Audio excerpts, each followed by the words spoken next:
hold on to that #1 spot. Let's see if he can do it here, or maybe GG Norm might be the one to try and take it from him. That's who we're starting off with. A lot of talent in this lobby. Yeah, and the theme has been the Goblin in the early game. And I'm looking at everyone's board right now. We have 3 God of Wars being picked up. And looks like 4 different Goblins being picked up and a Tusk champion to start things off. And avoid Tusk. Woo! Yeah, the big question that I'm asking myself is, are we going to see a ridiculous amount of goblins early on again? It has a lot of implications. I'm sure game balance folks are checking out this tournament. Game devs are always keeping an eye on how players are playing their game. I'm inclined to think that, look, if we're seeing a lot of goblin play early on, I'd love to see something more viable than goblins early on. If every player is picking goblins, right? So I don't know what exactly that looks like. I don't know if there's already kind of an answer out there, but that's kind of something I'm thinking about. Is it really goblins early every game for everyone? Is that really what auto chess is? And I feel like yeah, go ahead. No, finish your thought. Get it out well, yeah, there. I mean, you're having a gripe. You're having a gripe. Yeah, no, you're good. I mean, I just feel like there's got to be an answer to that. There's got to be something else in the early game to really go for. So I'm curious what might happen with that going forward. Yeah, I think it's just the fact that you've got so many, these 1 and 2 cost units that are just the goblins where they just live. You've got a couple obviously up towards the legendary scope of things. But you've also then got these ones all down towards all sitting in this 1 or 2 cost. So they're just going to be kind of coming more onto the carousels of these players. But also, it's been brought to my attention that it's possibly not Norm, and it is possibly GG no remake or no rematch or something. So I like just calling him Norm though, because I don't know. I imagine like, hello, my name's Norm, and I'm playing auto chess. I don't know. That sounds enjoyable to me. I don't know. And it's his fault. I'm done with the days of people criticizing commentators for saying a name wrong. It's like, look, you made that your name, so we're gonna call you by what name you gave yourself. But I think you might be right. GG no remake does make sense. But in competitive gaming literature history, usually it's GG no re, like RE. Yeah. So I'm just going to be critical there. If you want that to be your name, call yourself Re. GG no re. Like, I don't know, dude. I'm right there with you, man. Us old school guys. I went to my first esports event in 2008. It was a hot minute ago. Nice. Back then, we had all the alternating. We had the lowercase i's and stuff, and the L's, and we did like XL, like when we had the upper and lowercase alternating. The elite speak names back in the day. I miss those kind of. Don't really. Do miss them a little bit. Let's jump on board with Zath, though, who's coming into this as our #1 player, who's also looking to be potentially flexing into some assassins here to go with these goblins. I see some of those assassins on his bench. And we'll get into the game. I just want to make one more point on what we were talking about there, but it's a branding thing, ladies and gentlemen, boys and girls. If you're making a name on the internet, okay, if you are having your spiritual reflection and coming up with your internet handle, make it something that's easy to say and understand so that there's not confusion. Because the moment there's confusion with your name, that's bad branding. So just to give a quick little sound blurb there for anyone looking into establishing a brand on the internet, I think that's pretty important to have a name that's pretty easy to understand. But that's all I have to say about that. Let's talk about auto chess. No, I have one follow-up point now. Now that you've got us down this rabbit hole, I wish me 5 years ago had heard this, because I get so many pronunciations of Inverum. Like, you would not believe it. I get Inverum. Really? I get Invernum. Okay. I get have a name that's you can only pronounce one way. Keep it few syllables. Make it easy to say. All right. Okay. Back to the game. All right. Agreed. As we're seeing now, I need to take a look at our scoreboard, see what's going on. We are seeing a couple more open forward strats, rolling those priests early. I like that. Going to be taking less damage early on. Silent and Joseph are likely going to be working in towards that ones. We are actually seeing Jared pulling out something. Let's jump on board. He went to Jared's. I'm going to Jared's right now. Okay. Jared's a great name, by the way. I can say that. Easy to, yeah. Easy. There's no confusion there. We see him going for a little bit of an assassin comp. He's going towards the spirits too, with the Thunder Spirit on the board. A ton of goblins on the bench also, so keeping it a little bit flexible. I think we're all going to be very interested in Zath also throughout this game. Isn't it Zath and Gigi no Ri? There, I'm going to call you that. You're going to be upset about that. Is it Zath and Gigi no Ri? Are they top 2? Top 2. Yep.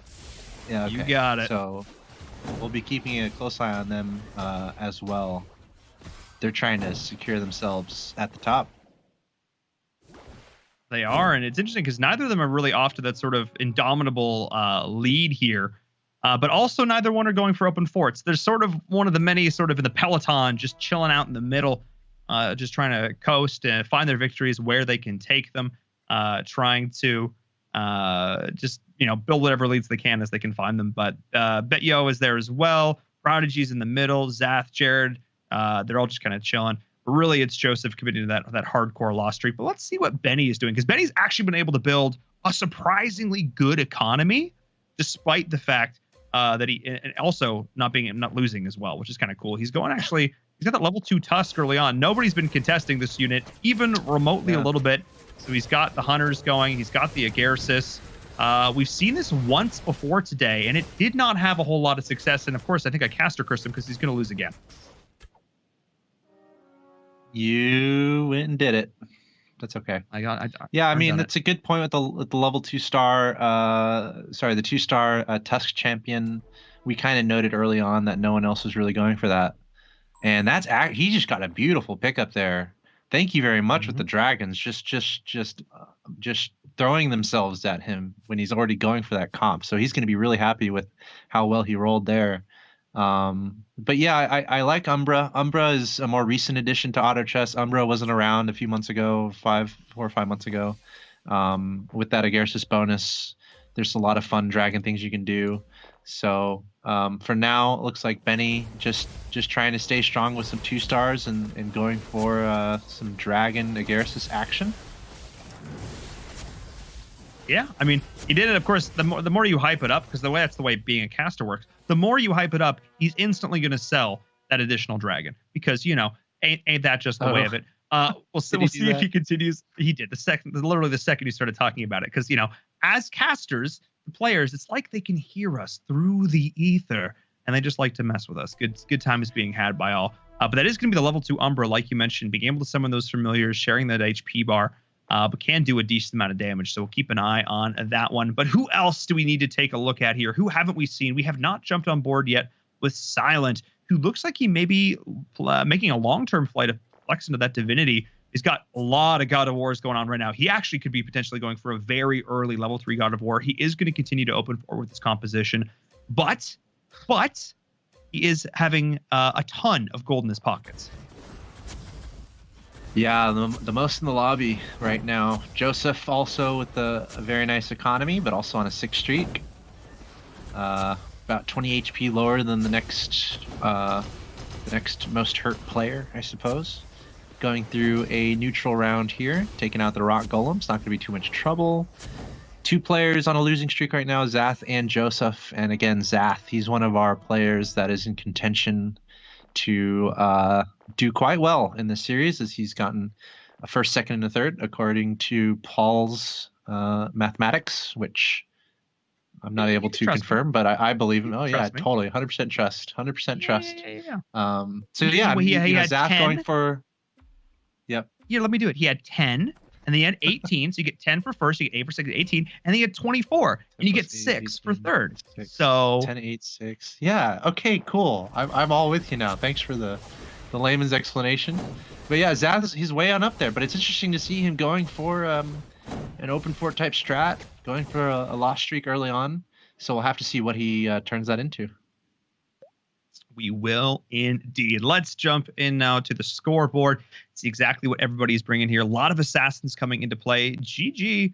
Oh, we're just going to call him Norm. We're going to keep calling him Norm. Flexing into Warriors here as well, because he was able to find some of that early play there with that Tusk, but I think he actually ended up selling it. So That's fine, of course, as I bring it up. But Prodigy up at the top, actually running the Witcher here as well as some Druid strats with the Assassin. Flexing into Feathered is actually, I want to see what Prodigy's doing because this is kind of fun. Feathered is not really a composition we have seen much at all today. That evasion just not really being a huge factor. A lot of these units are very squishy. When we do see things like mages and stuff in play, the evasion doesn't do anything for you. So having that sheer bulk of magic damage, not really making those Feathered feel very viable. But here in the early game, especially into things like Goblins, could be pretty decent. Yeah, and the Warpwood Sage especially, with the ability to just tank so much damage if you're really able to scale the Warpwood Sage up nicely, and also the Whisper Seer with the ability to pop out so many units if you can scale some abilities on the Whisper Seer to maximize that. I feel like it can be pretty strong. A Druid composition. There we see another Warpwood Sage popping out, so should pick that up right away. And yeah, we'll see how this goes. I'm definitely curious. I've said before that I do tend to use Druid quite a bit when I play. It just, there's something about it feeling easier to get your 3 stars and whatnot that makes it feel good. But you definitely have to have the right team around your Druid. So we'll see what direction our player here, Prodigy, decides to go in. He's already ranked up to level 7. His economy is certainly struggling, but he's on a 7 win streak. So he's trying to make up for his lack of economy with the win streak, try to pick that up a little bit. And he's got the Assassins supporting his Druids. Yeah, and one of the things about Druids that I find very interesting is that while they are often great like support units, they're often good sort of rounded composition. There's not really any sort of stars that really jump out at me that really are like, wow, obviously the Warpwood Sage can survive for a while, but like, there's not like an Abyssal Crawler or a Venomancer that's going to really step up and sort of take over a game in terms of DPS. I think it's like overall sustain, because a lot of Druids are they're just tanky, a lot of them, a lot of health. And then you have the sustain, and then you're trying to get your 3 stars as fast as possible. And then also there's the feather bonus, because you can't really go into big feathered, like trying to go to 6 feather or 9 without going Druid, because the Warpwood Sage, both the Warpwood Sage and the Whisper Seer are feathered, so it might build better with feathered mostly composition. So I don't know. We don't have to harp on it too much, but it is very curious to see. We'll see where Prodigy goes with this. I mean, he's on an 8 win streak. How long is he going to stay on top of that lobby, and where does he go from this Druid Assassin composition? And we are jumping on board now with Joseph, who's down to 26 HP at round 15. So I remember the comment in the chat last time around that going on a full loss streak and being at 46 HP at round 14 was really good. And I'm realizing that now, looking at this, down to 26 is Joseph needs to really get his butt in gear here, just get this going. But I don't think with what he's got on the board, he's got the double Desperate Doctors. He's going to have a decent amount of CC, I guess, but there's not a whole lot of damage. He hasn't been able to find the Venomancer components he's been looking for. This is going to be a rough round for Joseph, who apparently is sort of a veteran here, sort of in the auto chess community, but struggling potentially here if he's not able to make this clutch transition when he really wants to turn on the gas.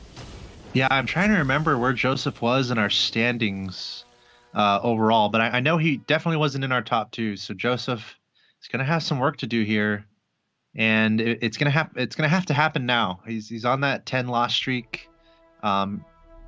He's at 26 health, and I've just received word that Joseph is 16th overall. So okay, not too far away, but a fair amount of work to do. I think he was in that last slot on our first page of our leaderboards.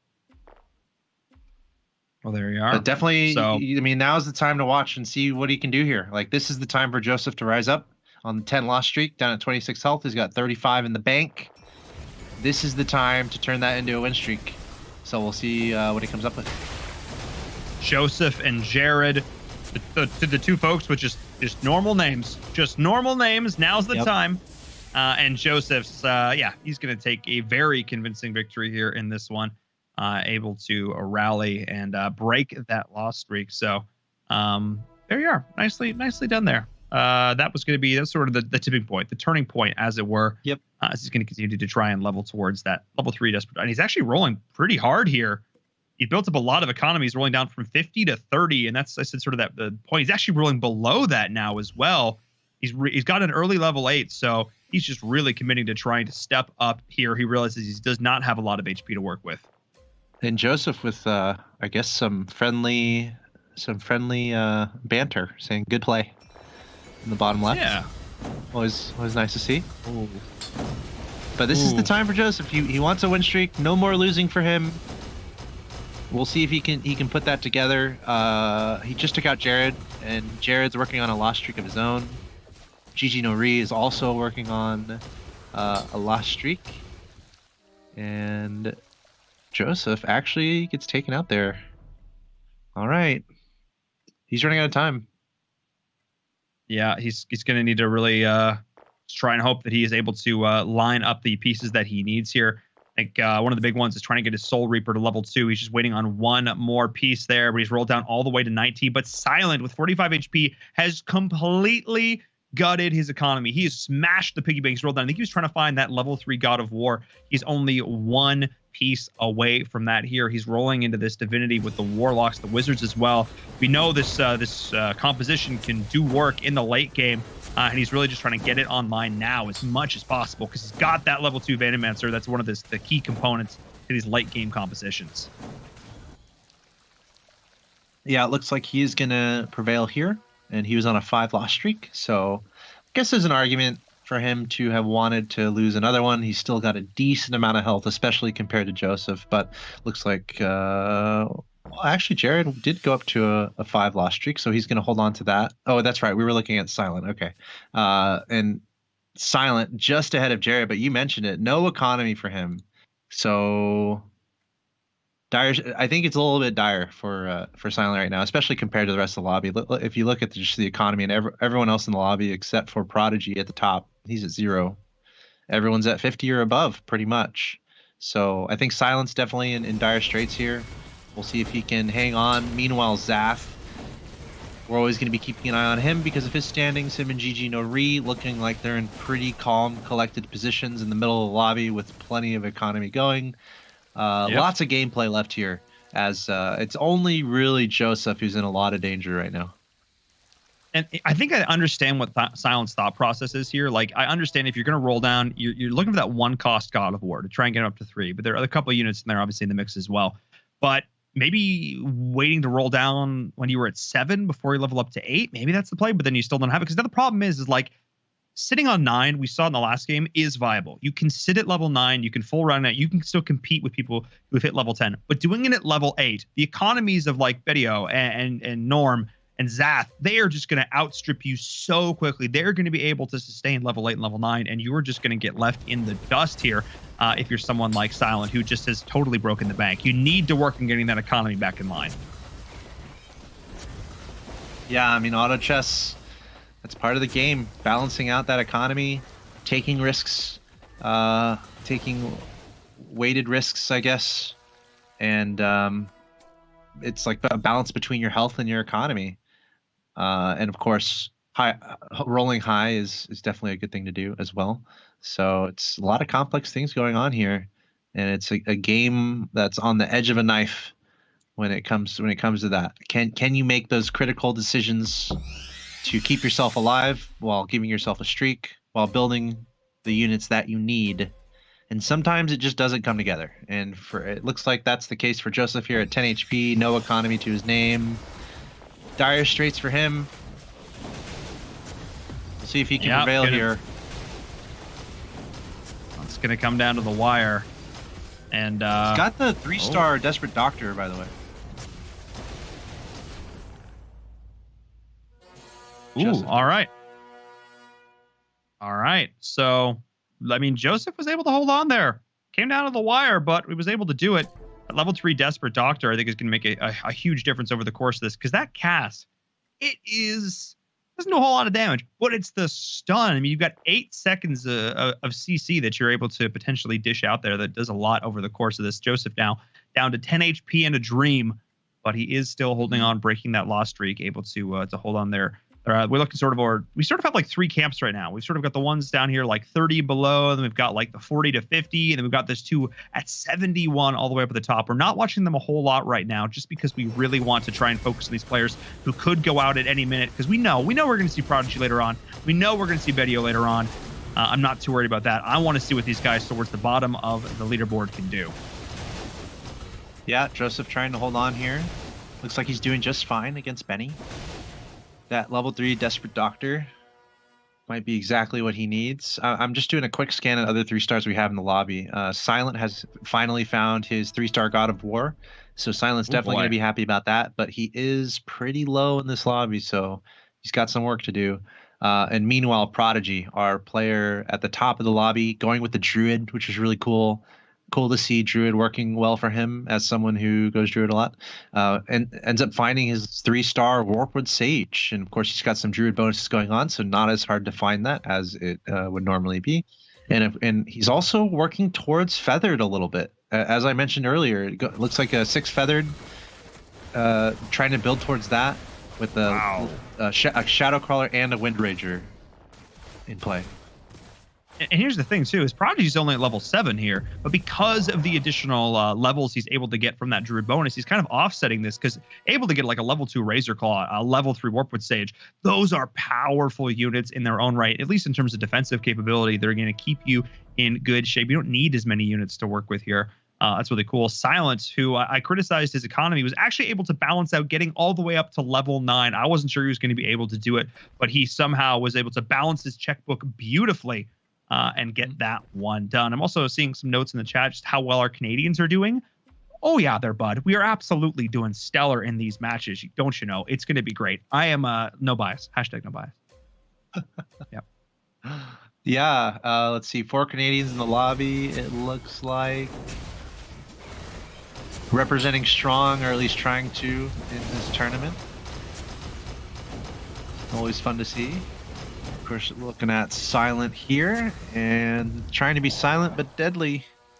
Let's see if he can prevail. He will. And actually, that was against Prodigy, and Prodigy was he's our guys at the top of the lobby. So Silent has to be feeling a little good about that. I think he would allow himself to feel okay about that, because he's pretty low in the lobby, but he's taking out the guy who's at the top of the lobby. Meanwhile, Joseph with 1 HP. Oh my goodness. 1 HP. Joseph, when you had 26 HP, I believed. When you had 10 HP, I believed. You have 1 HP. I still believe. You know, I think he's gonna be. Look, Axel Toss. I need you to like suspend disbelief here for a second. All right. Okay. This is how champions are made. All right. Here we go. All right, let's go. I mean, I would cheer him on. He's got the 3-star Desperate Doctor. Of course, we just got a nice Wild Wing Ripper. Say that 10 times fast. Wild Wing. Okay, I'm not going to. My goodness. Wild Wing Ripper. Yeah, it's that's too much. You can try it at home. You guys in the chat, don't type it out in the chat. That's not what I'm saying. You got to say it out loud. But yeah, I mean, it's possible, especially with 3-star Desperate Doctor. I don't even know what he's going to try to pick up, though, to try to bring this back, is because his economy is shattered also, especially if you look at the like Norm and Bedio. Yeah. With very nice economies. It just looks even more dire for Joseph with one coin and 1 HP. Yeah, I think he maybe. Oh man, I don't even know what he was necessarily looking for here. See chat saying he's looking for the Grim Touch, which is definitely potential here. But I don't know. This is gonna be down to the wire. This could be his last hurrah in this game. His God of War is still being able to sit up at the front and do decent work, and I think he might be able to hold on here. The health bars are still looking pretty good. He's got that Warlock bonus to continue to get him on through, and having that additional HP regen is doing all the worlds here, as it is Jared. Ooh. The 2 normal guy names. It is Jared who goes out in 8th place. Yeah, Benny is somewhat of a normal name as well, and he's also falling a little bit in the lobby, so we'll keep an eye on that too. Jared is out. His pieces will go back into the pool, and we'll see who's able to find the pieces that they need that Jared has dropped. Silent also getting low there, 7 HP. It's kind of a battle for the top 5 are all pretty close to each other. 60, 49, 41, 41, 36. So still a pretty close lobby overall. Our top 5 definitely separated from our bottom 3 here. We'll see if Joseph can prevail with this hair on his chinny chin chin and stay alive. Oh goodness, no. Nope. There it goes. Oh goodness, no. That was an absolute slaughter. Okay, Zaf. Every placement matters, not only amongst your lobby, as Paul mentioned earlier, but you're competing against everyone else who's playing, even if they're not in your lobby. So it's just important to try to stay alive as long as possible. Oh, because that's so important to remind everyone. They play 12 games. One bad game is not going to be the difference maker here. Heck, even the first 6, while every single match is going to make a difference, you can have a rough first couple of days and then go forward. There's the Grimtoast I was looking for. Well, that's so funny. Like, you know what I mean? Like, there's still so much left for these players to do, just to step up, to continue to grind. Because over 12 matches, the average is really what's going to matter. So we'll see. We'll see what'll happen here. I hope no players take this to heart too much for our first couple of games, and they don't give up hope quite yet. Yeah, that's a good point. And on the same token, it's that important. Like, if you are winning, I mean, that's how important that is too. Like, winning is it's such a good thing. It's obvious to say, but you got to think Norm and Zath are feeling pretty good considering their standings, and they just want to coast and keep that up. They don't want to give anything up right now. And Silent, let's see if he can stay alive here. Yeah. With 7 HP and no economy. All right. He's actually able to take got down that level, the 3-star God of War working for him. I mean, the fact that he's able to take down Zath, who is our first or second place in the lobby right now, first place overall, that's really solid. Silent appears to have, of course, every time I say this, Silent appears to have stabilized somewhat. Now I've said that, of course, I'm going to have cursed him, but, you know, it is what it is. Also, we have a special appearance from Joseph in the chat. And it's also funny, Joseph is getting the most screen time out of anyone. He's actually smarter than anyone could have anticipated. His good play in the bottom left is ever present and ever an advertisement for himself. So congratulations on that, Joseph. Can we talk about just how terrifying level 3 treants look? Like, those things are scary looking. Those are like scary ents. Just no fun to deal with. But real talk though, this level 3 God of War has just been doing so much work here for Silent. He was so right to continue to try and roll down to find that earlier on, because it has been doing so much for him. Because now Prodigy has been taken down, Zath has been taken down. Silent has proven that he can take down the top 2 players right now currently in this lobby, which means that, you know, there's a good chance he's going to be able to outstrip Bedio and Benny to make it into this top 4. I'm putting money on it now. I think he could do it. Silent? You think Silent can do it? I think Silent can do it. What you're saying? Cool. That's what I'm saying. Yeah, I don't disagree. And looking at his Venomancer also, he has a 2-star Venomancer, and he's putting a lot of strong items on that Venomancer. So between that and the 3-star God of War, yeah, I think I agree with you. I think that it is possible for him to come back here, even though he's only on 7 HP. So we'll see what he ends up picking up. Betiao, 14 HP, is going to be the next in line for the axe if he's not able to figure this out. Spending a lot of money here trying to find the pieces that he needs. Pretty much spending all of his money. Let's get the Dark Spirit out there. Not really picking up a Spirit bonus of any sorts. Interestingly, he's going 6 Hunter. Ooh, yeah, actually, multiple Hunters in this lobby so far, which is very different than anything we've really been seeing today. We saw, I think, one player playing Hunter in the first game of the day in this lobby, but none of the other 2 lobbies are actually playing anything with Hunter right now. I find that very interesting. We'll talk about this more, though, after this round, because this looks like it might finally... I may have totally jinxed him. Oh. Prodigy changed things up. Prodigy, who had been doing this really cool druid thing, all of a sudden was like, yeah, you know what? I could still play my druids, but I could then also add in a bunch of other cool stuff and make that look really fun. That was gross, because that's Silent done. He did not make it into top 4. Rip us. Rip.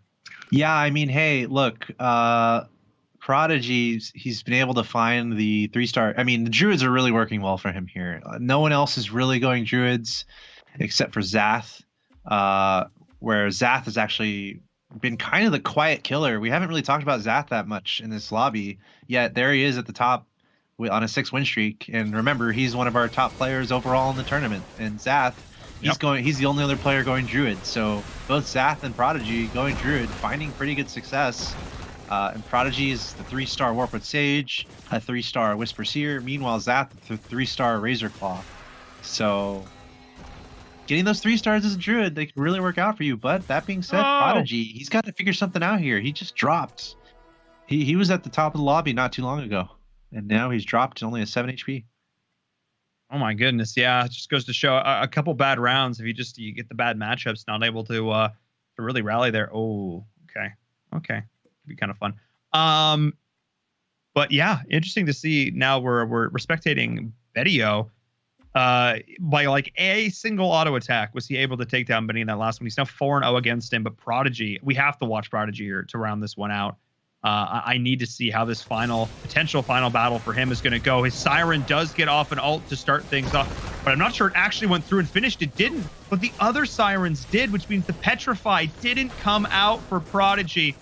Oh my goodness, that's probably going to be it. Betio actually ends up going down before him, so he does scrape a top 4 that's massive, but little things like that, only a level 1 Siren, not able to keep her alive long enough to get that ult off, made all the difference in the world. And now Norm, no, it's not his name, Norm is up at the top with 35 HP. Zath, we didn't talk about him a whole lot this game. He's got that level 3 Razor Claw with the Druid, and he's now in 3rd place. Guaranteed top 3. Excellent, but can he make it more? Yeah, and Prodigy got knocked out, and Prodigy was going Druid, so I wonder if Zath benefits from that. And actually, I think he just did. He just picked up some Druid pieces from what Prodigy has dropped. And also, Prodigy was really lacking on damage. He had the 3-star Druids, he had a bunch of sustain, but not a lot of damage output, so he was taken out. But let's see how Zath can do with these Druids. And looks like Zath taking a lot of damage there. Yeah, he's going to get taken out of the game. And I wanted to say something a little earlier, too, about Prodigy. Maybe the fact that the Druid was so sustaining and he had those 3 stars, that might have gotten him 4th instead of 5th. Because if he didn't have that sustain, he's going to be wiped much quicker, and he's going to be in 5th there. But since he had a little bit more sustain, that might have gotten him a nice spot there, a nice additional placing. So very nicely done there. And now we are down to 2. It is Norm, and it is Benny. Yeah, I mean, I got to give props to Zath. He did pretty well there, all things considered. You know, he had the Assassins, was trying to make them work, was able to flex around, give them a decent front line to play behind with those Druids. But again, you know, a couple people looking to flex into that build there, especially early on off the back of that, the Goblins and the Assassins. He was able to ride the Assassins out, transition, make them work. But again, top 3, really darn solid. He's now had 4 top 3 finishes. And are we actually going to see... We're actually going to see potentially playing into this Abyssal Guard here, playing around these Marines, which I really don't mind this decision at all here from Benny. Just a flat increase in magic resistance, just getting these quad Marines. I mean, 70% magic resist. That goes a long way. And he has the Agarsis. So not only is he taking away all this armor from his opponents, but he's also even tankier himself because of this MR. That's pretty darn cool. All right, let's see what happens here. Still a decent amount of health to work with, so he's not necessarily worried about getting knocked out. It's also got the Siren in play. We've seen a lot of Sirens in action today, just trying to lock down the enemy team. And there we see a nice victory there by Benny. Very nicely done. Keeping his streak alive. Both players with the winning streak right now. But that is impossible to continue because they've got to face each other. They do indeed. And the way that ends up working is they can win on one board that we're seeing, and then the other way it flips over, they can win on the other board because they're not actually facing up in real time. So they can actually theoretically continue these streaks for a little bit here until things are going to start to line up. But this is actually interesting. Never tell me the odds. Okay, Han Solo. This is interesting board placement. I will get every one of those nerd culture references you make 100% of the time. Every time. I will be right there with the Axel sauce. Yeah. Wow, that's like... I will get them all as we are seeing. My goodness, these petrifying, the Siren ult, the Abyssal, it's so scary to deal with. And Benny continuing to hold strong, and the win streak continues. Oh my goodness. And here comes the level 3 Dwarf Sniper, and he's so close to that level 3 Abyssal Guard as well. This could be this could be the big difference maker here for Benny. But I have to watch Norm's board now because he's also technically been winning. These have been so weird. Yeah. Yeah, they're both winning on each other's boards. And the dwarf sniper is interesting. It's not AoE. Is like the main criticism, right? Yep. I mean, a 3-star dwarf sniper is nutty, but only against one. Where in auto chess, it really is about the AoE as the game goes along. Like, how can you scale that crazy AoE damage, especially in the later stages? So that's what makes me a little bit afraid for Benny here, even though he does have that dwarven sniper. So let's see how this unfolds. There we go. Actually, look at that. Benny prevailing. And that's going to put an end to Norm's win streak. Okay. It's working. So there's a really cool interaction that I want to point out. And that's because of the passive of the dwarf here for the dwarf sniper. He's actually able to sit far enough back that he's out of the range of the abyssal gaze of Norm's siren. So he didn't actually get frozen by putting him back here in the corner. He didn't actually get frozen when that ult went off, which meant that he was able to keep shooting, keep dealing damage, and it made a massive difference over time, over the course of this fight. As we watch this one more time. Can Benny avenge the normal names in the lobby? Joseph and Jared slaughtered earlier, but Benny still alive. A 7-win streak. Oh, Trying to take out Norm. And this time, it looks like he gets taken out. This is close, man. Benny all the way down to 3 HP. GG Norm down to 11 HP. They both lost. They both lost on that board. That's hilarious. So both have won and both have won, and now both have lost and both have lost. That is actually ridiculous. Interesting. Actually, gonna have to take the Scryer out here for Benny. The level 2 Scryer for Norm. I think doing just a little bit more there. But like the pulse and play. Okay, there is so many tiny mechanical things happening right now. This is really, really cool to watch. Yeah, we got it's very likely this is going to be the last neutral round that we're going to see before we find out who is going to win this lobby. It's pretty close. The 3-star dwarf sniper, man. It's got the, how do you even say that? Molnir item on there. Stacked on items basically, and the items are only getting better because we just had a neutral round. So hooray, more items for everyone. But making this hunter composition work, and he's got the Agarsis involved as well. As I mentioned, it's something I try to do. I just like as we talked about, I just like the idea of taking armor from my opponent with the Agarsis, and Agarsis just goes well with hunter. That leads me into dragon play a lot too, because you have Umbra, who's both Agarsis and hunter, but no dragon play here from Benny. It's going to be the 3-star dwarf sniper, and you can see him moving around the dwarf sniper as well, trying to keep his opponent guessing on where exactly it is. And here we go. This could be the final moments. We are seeing that abyssal gaze coming on through, and we are not seeing. Oh no, that's just going to be it. That's just going to be GG. Oh my goodness. As Benny is able to take the victory in that one. Such good play there, moving that sniper around.